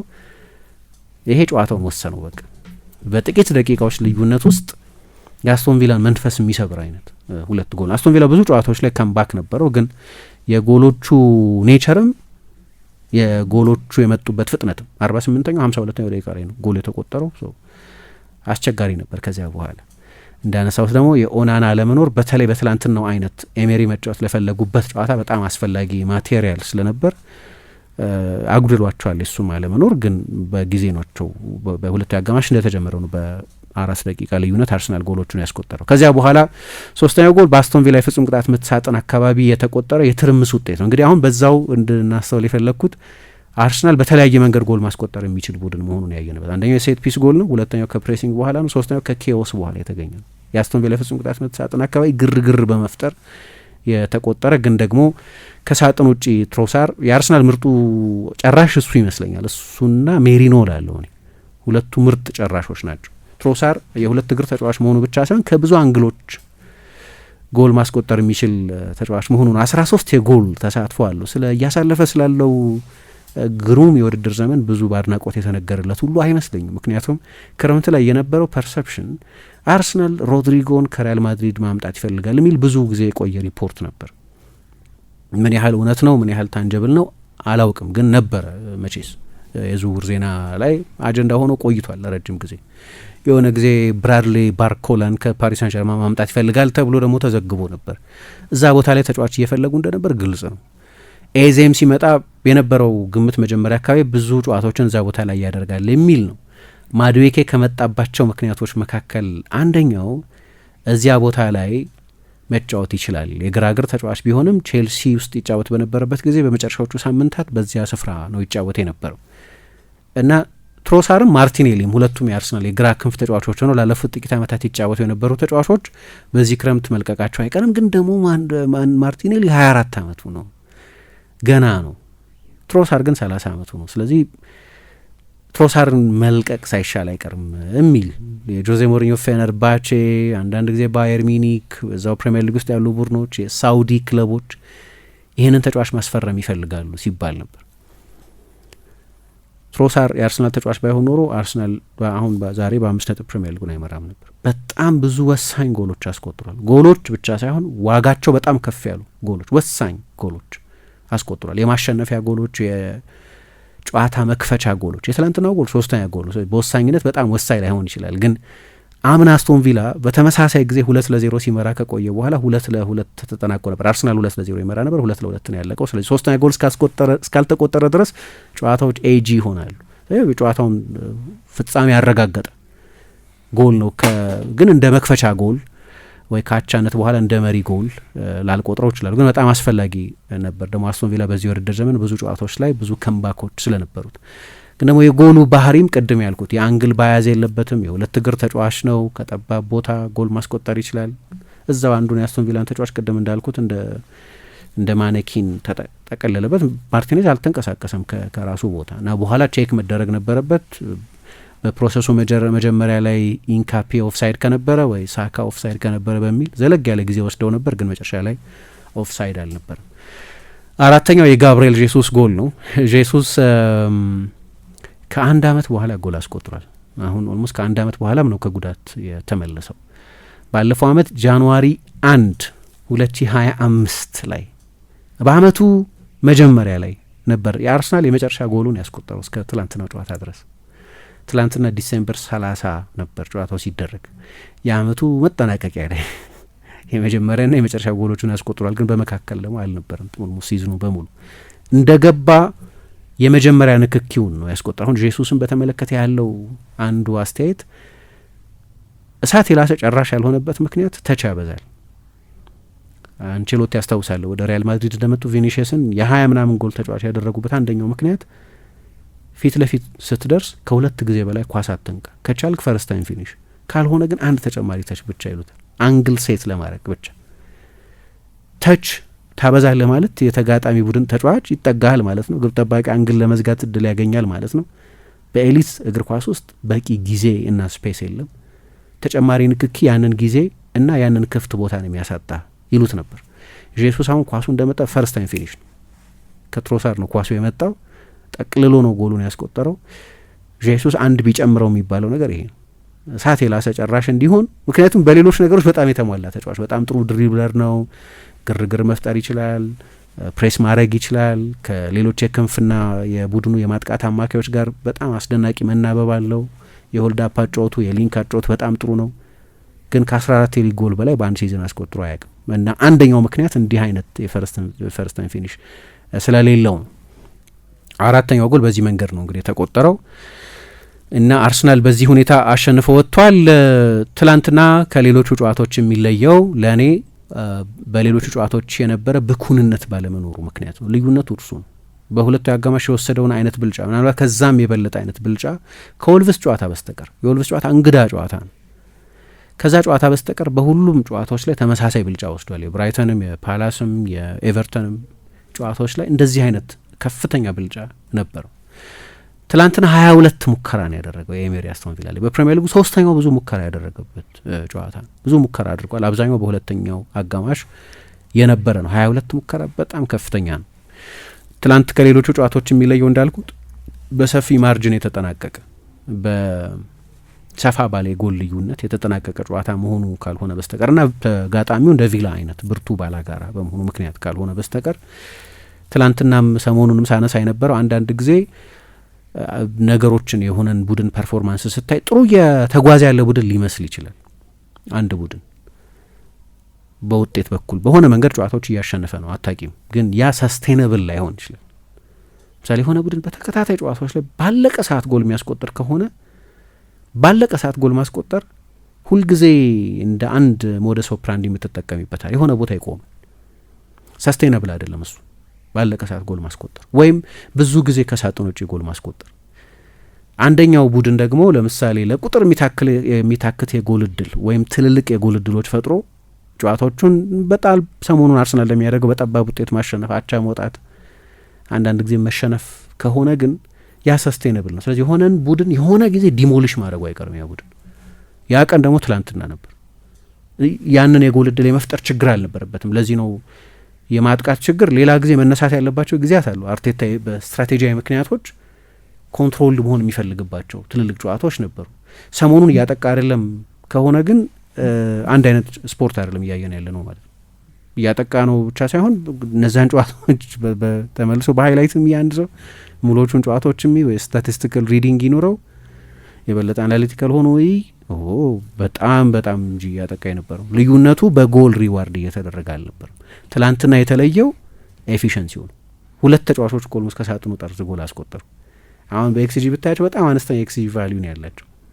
እነዛን የኤክስጂ ቫሊዩስ ማክሲማይዝ ማድረግ የሚችሉ ተጫዋቾች ስለሆኑ በትሮሳርም ጄሱስም እንደ አይነት ጎሎች ቢያንስ ስላስቆጠሩ ከ3 በላይ ኤክስጂ ነበረው። ግን ስቲል ያ ነው ትልቁ ልዩነት። ኤፊሽንሲ ነው ትልቁ ልዩነት የነበረው፣ አይምሬነት ማለት ነው። እና ደግሞ ብዙ ቫራይቲ ያለው ለምሳሌ በአመቱ አሁን አመቱ አለቀ አይደለም አርሰናል 2025 የመጨረሻ ጨዋታው ነበር። ዛሬ የመጨረሻው ምለት ነው ለነገሩ ዲሴምበር 31 ነው። እና 20 ጎል አስቆጥሯል በቆመ ኳስ በሲዝኑ። በዚህኛው ሲዝን ብቻ ደግሞ ይሄኛው የውድድር ዘመን ከተጀመረበት ጊዜ ጀምሮ ሲዝንና አመት ልለየው። አመት ማለት የካሌንደር አመት የሚባለው ከጃንዋሪ እስከ ዲሴምበር መጨረሻ ያለው ማለት ነው። ሲዝን ደግሞ ከኦገስት እስካሁን ድረስ ያለ ነው ማለት ነው። በሲዝን 14ተኛ ጎላቸው ነው። ከሁሉም ቡድኖች በላይ ብዙ ጎል ያስቆጠረው አርሰናል ነው በቆመ ኳሶች፣ በማዕዘን ምቶችም እንደዚሁ። ግን ደግሞ ከ1993 እስከ 1994 ባለው ጊዜ መሰለኝ ዊምበልደን በአንድ የካሌንደር አመት ከ20 በላይ የቆመ ኳስ ጎሎችን ሲያስቆጥር። ለዚህ ነው አንዳንድ ጊዜ አርሰናልን በታክቲክ በጣም የተሟላው ቡድን የምትዩ በተለያዩ መንገዶች ጎል ማስቆጠር የሚችል ቡድን መሆኑ። አሁን የጎሎቹ ባህሪ ሁሉ የተለያየ ስለሆነ 4ቱን ጎሎች ማንሳት የፈለግኩት በመጠኑ የሚነግረን አንድ ነገር ስላለ ነው። ግን ደግሞ በኤሜሪን በኩል ከጨዋታው በፊት ላማር ቦሃርድን እዛ ቦታ ላይ ማሰለፋቸው ለእኔ በዛ በኩል ምናልባት ጎል አልተቆጠረ ይሆናል፣ ግን የአርሰናል የጨዋታ ባላንስ መወሰድ የጀመረው በዚህ ውሳኔያቸው ምክንያት ይመስለኛል። በኋላ ወደ መሀል አመጡት ልጁን እና አሌክስ ጋርሲያ የሚባል ትላንት ጠቅሾ የነበረውን ወጣት ስፔናዊ የስፔን ከ21 ዓመት በታች ቡድን ተጫዋች የሆነን በክረምቱ ያስፈረሙትን ልጅ አሰለፉ። ግን ዳሜጁ ደርሶ ነበር። ምንም ለውጥ የሚያመጣ አልነበረም። አርሰናል ጎሎችን አስቆጥሮ በሰፊ ውጤት መምራት ጀምሮ ስለነበር እና እዛ ጋር እኔ ስህተት የሰሩ ይመስለኛል። ቦሃርድን ማሰለፋቸው ነሰሰር ስህተት ላይሆን ይችላል። አምና ብዙ ጨዋታ ሲያደርግ አይቼው አውቃለሁ። በነገራችን የዊንስተን ቦሃርድ ዘመድ ነው። የአያክስ የባርሴሎና ብዙ ገንዘብ ተከፍሎበት 4 ጨዋታ ብቻ ነው በቼልሲ የተጫወተው ዊንስተን ቦሃርድ እና የእሱ ዘመድ ነው። ግን ልጁ እዛ ቦታ ላይ ከተጫወተ ከፊት ፕሮቴክሽን ያስፈልገው ነበር። ያ አይነት ረዳት አልነበረውም። ሌላኛው እንግዲህ የጄሱስ መግባትን ተከትሎ የአርሰናልን ቤንች እና የቡድኑን የስብስብ ጥራትና ጥልቀት የሚያሳይ ራይስ አልነበረም። ቅድም እንዳልኩት የቡድኑ የልብ ምት ነው በሚወጣው ኃላፊነት ምክንያት። ግን ተጠባባቂ ወንበር ላይ ያልገቡ ተጫዋቾችን ብቻ ልንገር።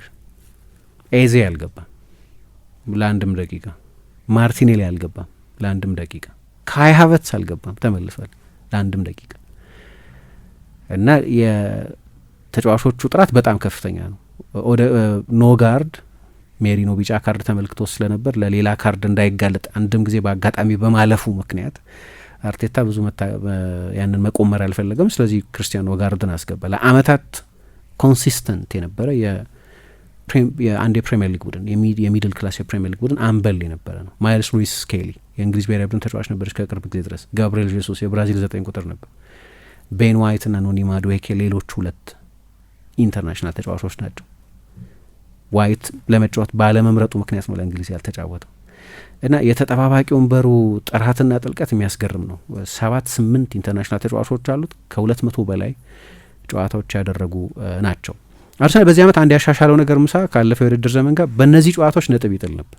አምና በአብዛኞቹ በእነዚህ ጨዋታዎች ዘንድሮ ኮረስፖንዲንግ ፊክስቸርስ የሚባሉት እስካሁን ድረስ ያደረጋቸው 19 ጨዋታዎች አሉ አይደለም። ከእነዚህ ጨዋታዎች ጋር አምና በትይዩ የነበረውን ሬከርድ ብታይ ያው በርንሌይ ያልነበረም አምና ያልነበሩት እንዳልነበሩ ሆኑ። ግን ኤቨር ፕሬዘንት ከነበሩት አምናም የነበሩ ዘንድሮም ያሉ ቡድኖችን ብታይ በ12 ነጥብ አሻሽሏል ዘንድሮ ከእነዚሁ ተመሳሳይ ቡድኖች ጋር። ለምሳሌ የቪላውን ጨዋታ አምናቻ ነበር የተለያዩ። በቀደም ያደረገውን የብራይተን ጨዋታ አምናቻ ነበር የተለያዩ። እንዲህ እያለን ብንቆጥር ወይም የኤቨርተንን ጨዋታ አሸንፎ የለ ከዛ በፊት የኤቨርተንን ጨዋታ አቻ ነበር የተለያዩ። ዌስትሃምን አሸንፏል በቅርብ ጊዜ። የዌስትሃምን ጨዋታ አምናቻ ነበር የተለያዩ። የ12 ነጥብ ስዊንግ ነው የፈጠረው በእነዚህ ጨዋታዎች ላይ። አምና የተቸገረባቸውን ብዙዎቹን ጨዋታዎች እንዳሻሻላቸው ግልጽ ነው። ግን ጨዋታው ቀላል ጨዋታ ግን አልነበርም። የመጀመሪያ አጋማሽ በጣም አስቸጋሪ ነበር። ኤሜሪ አንዳንድ ፈተናዎችን ሰጥተዋል። የራይስ አለመኖር በጣም ትልቅ ችግር ነበር። ሁለተኛ አጋማሽ ላይ የአርሰናል ፕሬሲንግ በጣም የተሻሻለ። የመጀመሪያ አጋማሽ ፕሬሲንጉ ነበር፣ ግን ፕሬሲንጉ የመጀመሪያዋ የፕሬሲንግ ፈርስት ላይን ኦፍ ፕሬሲንግ የሚባለው ፈርስት ላይን ኦፍ ፕሬሸር የሚባለውን አስቶን ቪላዎች ማለፍ ችለው ነበር። ሁለተኛ አጋማሽ ግን ሁለተኛው ጎል እንደሚነግረን እና በሌሎች ብዙ የማጥቃት አጋጣሚዎች እንዳየ ነው አርሰናል ምን አይነት አጀስትመንት እንዳደረገ አላቅም። ለዚህ ነው የለወጥ ነው የሚል አስተያየት አልሰጠም አርቴታ። ግን ምንም ጥያቄ የለውም በሁለተኛው አጋማሽ ግን ከ30 ደቂቃ በኋላ የሆነ ሜካኒዝም ማግኘት ችለው ነበር። ለምሳሌ ኦደጋርድ ከየትኛውም የአርሰናል ተጫዋች በላይ ብዙ ኳስ ሪከቨሪ ያደረገው ተጫዋች ነው። እሱ ዋናው የአርሰናል የፕሬሲንግ ተጫዋች ነው።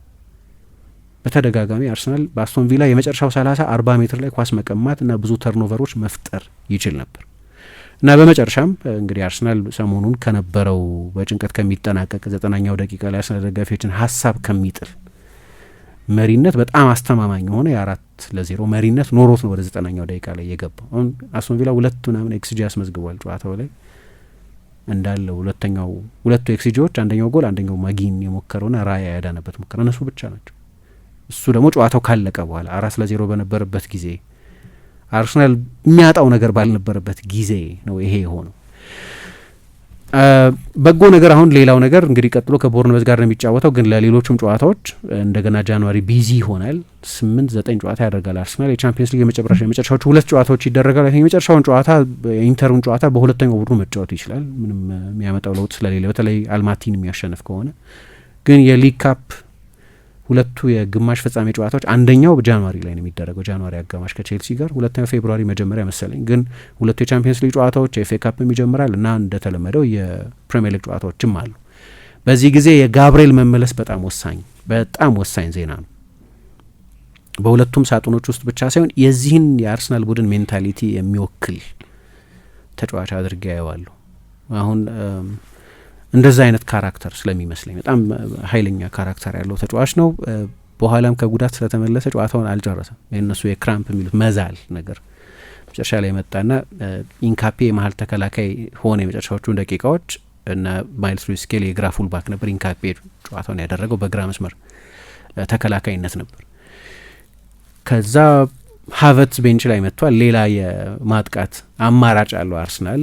ቢያስፈልግ ኤዜ ቢያስፈልግ ማርቲኔሊ አይነት ተጫዋቾች ቤንች ላይ ያሉት። ራይስ እብጠቱ ከቀነሰ ይጫወታል ብሏል አስቶን ቪላው የቦርንመዙ ጨዋታ ላይ። ካላፊዮሪም ያን ያህል ከባድ አልመሰለኝም፣ የፕሮግኖሲሱ ይህን ያህል ነው ከሜዳ የሚርቀው ና የሚል ሪፖርት አልሰማንም እስካሁን ድረስ ቢያንስ አልሰማውም። ግን የእሱም ቢሆን ከባድ ጉዳት አልመሰለኝም ቲምበር ተመልሶ ተጫውቷል፣ ግን ደግሞ ቤን ዋይትም መጥቷል። አሁን አርሰናል የሚፈልገው እንዲህ አይነቱን ስብስብ በአንድ ጊዜ ማግኘት ነው። ስለዚህ የሚቀሩት የተወሰኑ ተጫዋቾች ብቻ ይሆናሉ ማለት ነው። ትላንትና ያልነበሩት ካላፊዮሪ፣ ሞስኬራ፣ ራይስ ናቸው ዋናው ቡድን ተጫዋቾች። ስለዚህ እነዚህ ተጫዋቾች ደግሞ በቅርብ ጊዜ የሚመለሱ ናቸው። ሞስኬራም 2 ሳምንት ነው የቀረው ሲባል ሰምቻለሁ። እና አርሰናል ስኳዱን መጠቀም አልቻለም፣ ግን በጣም ጨዋታዎች በሚበዙበት ጊዜ ከሞላ ጎደል ተጫዋቾች መመለስ ጀምረዋል። ስኳዱን መጠቀም አልቻለም የምለው በተለያየ ጊዜ እነዚህ አብዛኞቹ ተጫዋቾች በመጎዳት ጉዳት ያልነካቸው አንዳንዶች ተጫዋቾች ደግሞ ጉዳት ሲነካቸው እያየን ስለሆነ ራይስ አሁን ልክ እንደዚሁ ይፈራ ነበር እኮ የራይስ ነገር ለነገሩ ብዙ ስለሚጫወት እና ሲጫወትም ብዙ ኤነርጂ ስለሚያወጣ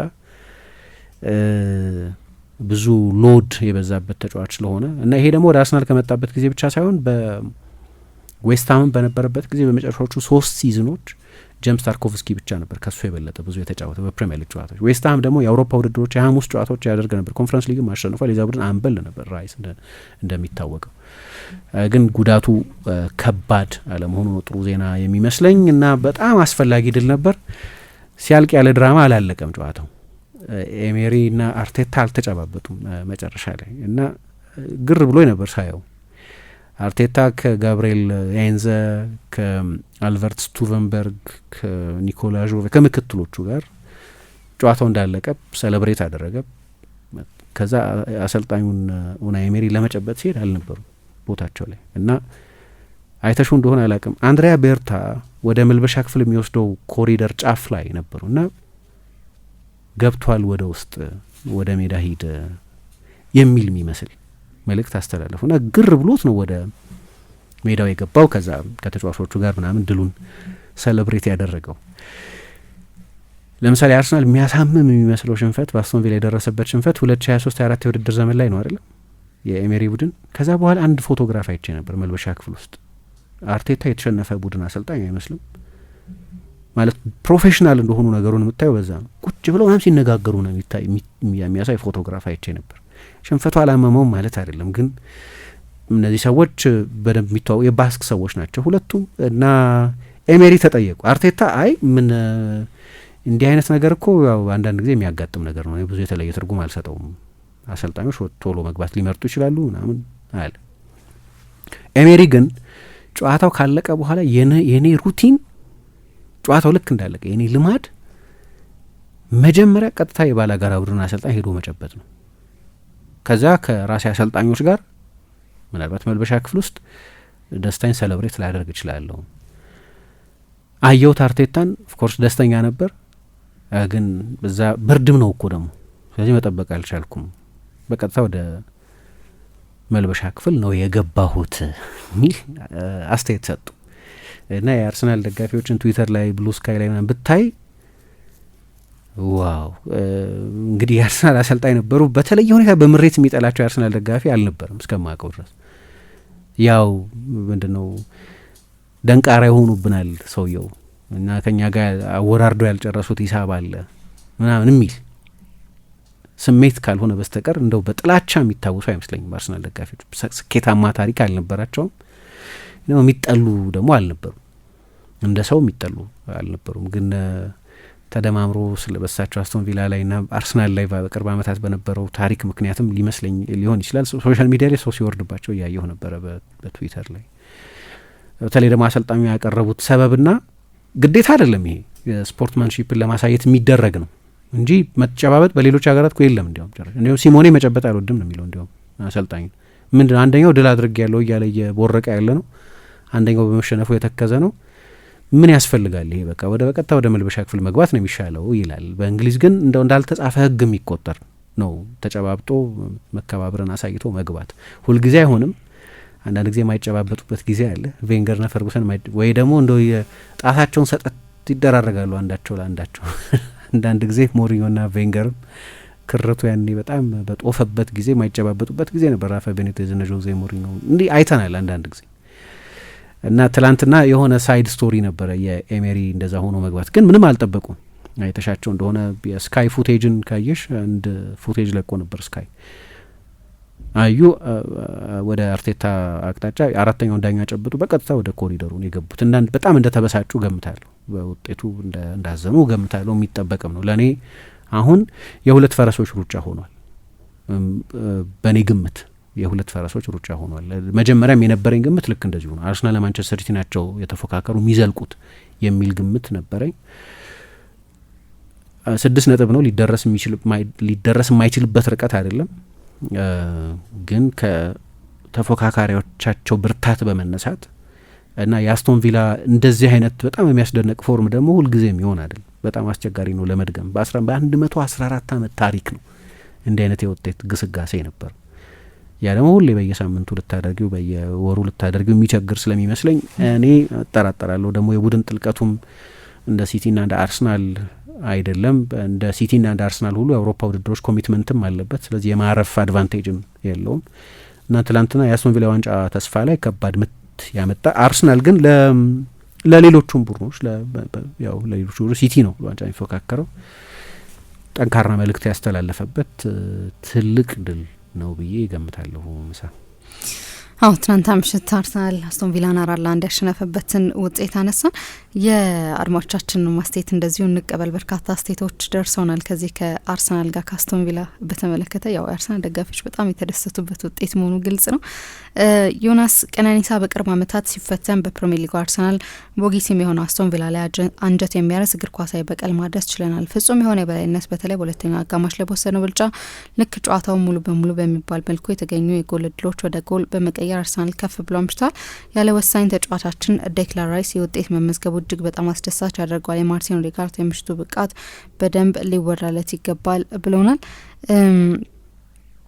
አብዱልፈታ ሚል አድማጫችን የዘንድሮ የሊግ ዋንጫ ፈጽሞ አሳልፎ እንደማይሰጥ በሚገባ መልእክት ያስተላለፈበት ጨዋታ ነው። ማንም ቢመራው ይህንን ሀቅ ይዋጠው ብሎናል።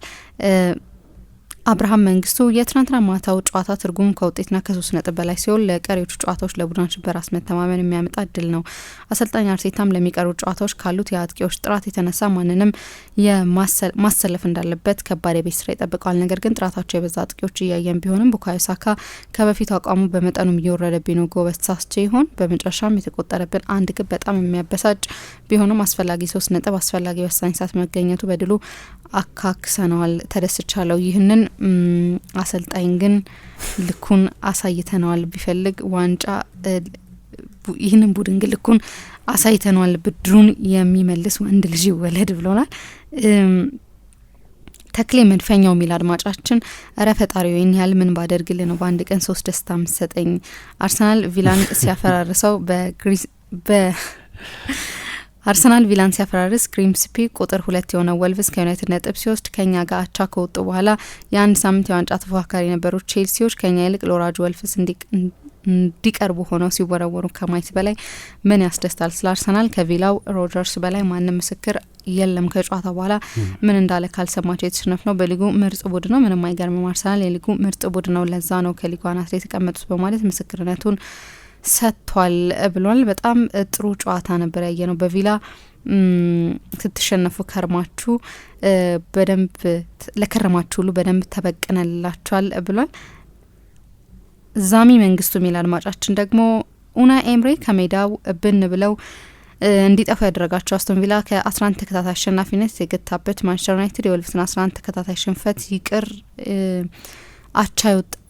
ይቅርብን አቻ ውጣ ያለበት ምሽት ነበር። ሳሊባ ተጎዳ፣ ሳካ ተጎዳ፣ ካላፊዮሪ፣ ኦሌ፣ ማጋሌሽ፣ ራይስ ማንም ይጎዳ አያሳስበንም። ዘንድሮ ገናርስ ወደፊት ነው። ምንም እንኳን ብቀላይ ፈጣሪ ቢሆን ምንም እንኳን ቢሆን አርሰናል በጣም ጥሩ ምሽት እንዳሳለፈ ይሰማኛል። ለ36 ቁጥሩ ዙቢሜንዲ ግን የፕሪሚየር ሊጉ ምርጥ ትራንስፈር የምለው እሱን ነው ብሎናል።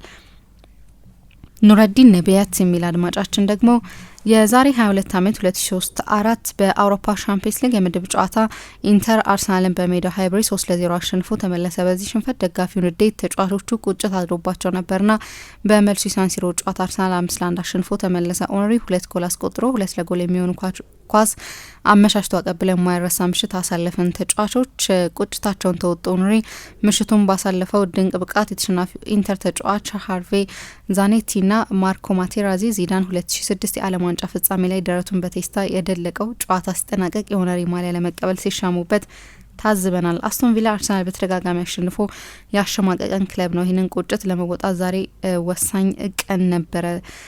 የ2003-2004 ኦነሪ ቨርዥን ልዩነት ፈጣሪው ተጫዋቾችም ነበሩበት ብሎናል። የመጨረሻ አስተያየት እንቀበል።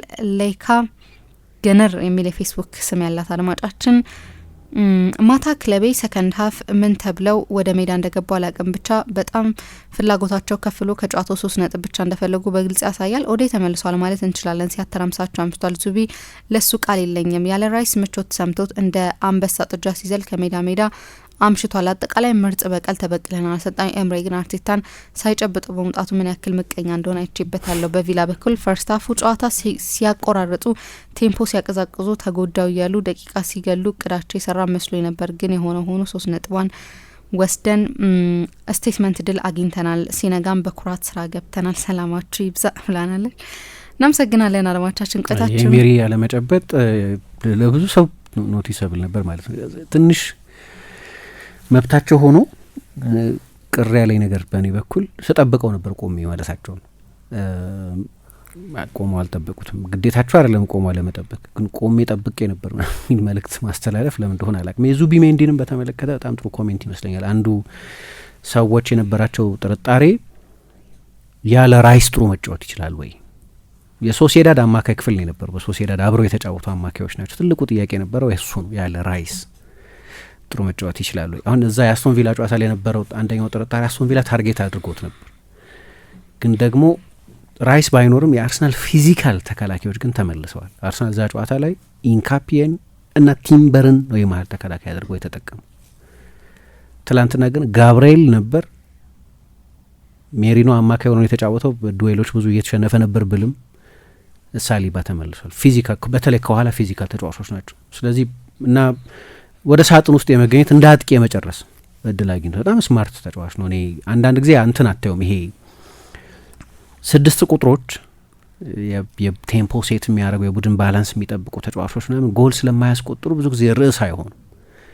ሁሌ አቬይለብል ነው። ያልጀመረው የፕሪሚየር ሊግ ጨዋታ የለም። ወደ አርሰናል ከመጣበት ጊዜ ጀምሮ ሲጀመር በጣም ልዩ ተጫዋች እንደሆነ የምታውቂው የፈለጉትን ክለቦች በማየት ነው። ያልፈለገው አንድም ትልቅ ክለብ አልሰማው። አንድም ትልቅ ክለብ እሱ ላይ ኢንትረስትድ አልሆነም የሚባለው ሜቢ ቼልሲ አላውቅም። ግን በተለያየ ጊዜ በጣም ትልልቅ ሊቨርፑል፣ ማንቸስተር ዩናይትድ፣ ማንቸስተር ሲቲ፣ ባርሴሎና፣ ሪያል ማድሪድ፣ ባየር ሚኒክ ሁሉም ትልልቅ ክለቦች ፈልገውት ያውቃሉ። ያ ብቻ ይነግርሻል ብዙ ትልልቅ አሰልጣኞች ስለዚህ ተጫዋች የሚሰጠውን ግምት። ከመጣ በኋላ ደግሞ ያንን በሚገባ ማሳየት ችሏል። በሌሎች ተጫዋቾች ጥላ ስር ያለ ነው፣ ግን የ6 ቁጥር ስራም እንደዛ ነው። በሌሎች ተጫዋቾች ጥላ ስር መሆንና ሌሎቹን ማጉላት መቻል እንደዛ ነው። ግን ጎል አስቆጠረ ትላንትና። በጨዋታውም ላይ በጣም ጥሩ ተጫወተ። ስለዚህ የሚገባው አይነት አድናቆት ደግሞ በሚገባው ጊዜ ሊሰጠው ያስፈልጋል። ብዙ የምታስተዩ ተጫዋች አይደለም። አንዳንድ ግን እንደሚሰራው ብለሽ ልትገረሚ ትችያለሽ ምናምን፣ ግን ብዙ ይሰራል። የቡድኑ ቴምፖ ሴተር እሱ ነው። የቡድኑ ባላንስ ጠባቂ እሱ ነው። የቡድኑ የሊንክ ተጫዋች እሱ ነው። አማካዩና አጥቂውን የሚያገናኘውም የሊንክ ተጫዋች እሱ ነው። ስለዚህ የሚገባው ይመስለኛል ይሄ የተሰጠው አድናቆት። ሕፃን ተወለደ፣ ወንድ ልጅ ተሰጠን፣ ጨለማን ገፎ ብርሃን ሊሰጠን፣ ወርቅ ዕጣኑ ከርቤ ይደርደር ለክብሩ፣ ንጉሥ ስለሆነ በሰማይ በምድሩ።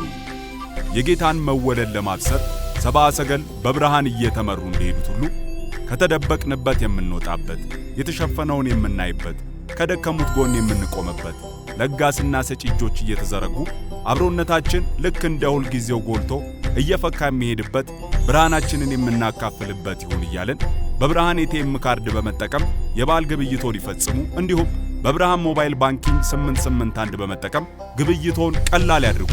ከብርሃን ባንክ ጋር የሚሰሩትን የገንዘብ አስተላላፊ ድርጅቶች በመጠቀም ለበዓሉ ለወዳጅ ዘመዶ ስጦታ ይላኩ፣ ይቀበሉ። መልካም በዓል። ብርሃን ባንክ። እንደ ስማችን ብርሃን ነው ስራችን።